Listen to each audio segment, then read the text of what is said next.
My message to every business in the world is very simple. Come make your product in America.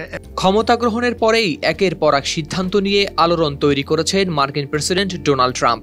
এবার তিনি বিশ্বের ব্যবসায়ীদের প্রতি জানিয়েছেন আহ্বান যেন তারা যুক্তরাষ্ট্রে করেন তাদের পণ্য উৎপাদন। স্থানীয় সময় বৃহস্পতিবার সুইজারল্যান্ডের দাভোসে অনুষ্ঠিত বিশ্ব অর্থনৈতিক ফোরামে ভিডিও কলে যোগ দিয়ে ট্রাম্প বিশ্বের ব্যবসায়ী নেতাদের বলেছেন, আপনারা যুক্তরাষ্ট্রে পণ্য তৈরি করুন। আমরা বিশ্বের যে কোনো দেশের চেয়ে সর্বনিম্ন কর দেব, কিন্তু যদি আপনি আমেরিকায় আপনার পণ্য তৈরি না করেন তাহলে খুব সহজভাবে শুল্ক দিতে হবে। My message to every business in the world is very simple. Come make your product in America and we will give you among the lowest taxes of any nation on earth. We're bringing them down very substantially, even from the original Trump tax cuts. But if you don't make your product in America, which is your prerogative, then very simply you will have to pay a tariff. সোমবার দ্বিতীয় মেয়াদে দায়িত্ব গ্রহণের পর এটি ছিল ট্রাম্পের প্রথম আন্তর্জাতিক ভাষণ। 250-টিরও বেশি ডিজাইন অপশন নিয়ে ওয়ালটন স্মার্ট ফ্রিজ, বোঝে আপনার প্রয়োজন।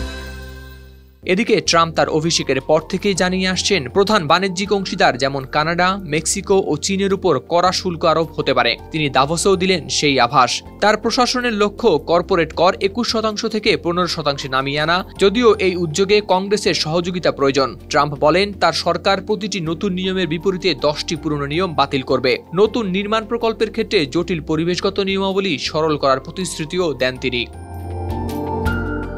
তেলের দাম নিয়েও বিশেষ বক্তব্য রাখেন ট্রাম্প। তার দাবি, যদি তেলের দাম কমে তবে ইউক্রেন যুদ্ধ তাৎক্ষণিকভাবে শেষ হবে। সৌদি আরব ও ওপেকের তেলের উৎপাদন কমানোর আহ্বান জানিয়ে তিনি বলেন, তেলের দাম বর্তমান অবস্থায় থাকায় রাশিয়া ইউক্রেন যুদ্ধ দীর্ঘায়িত হচ্ছে। এদিকে ইউরোপিয়ান ইউনিয়নের বিরুদ্ধে অন্যায্য বাণিজ্য নীতি গ্রহণের অভিযোগও তুলেছেন তিনি।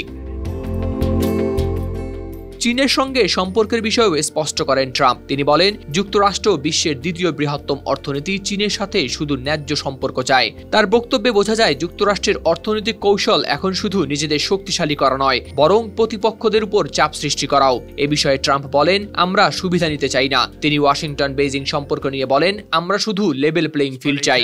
$100 Howlader Shamim, RTV। to strengthen our economy and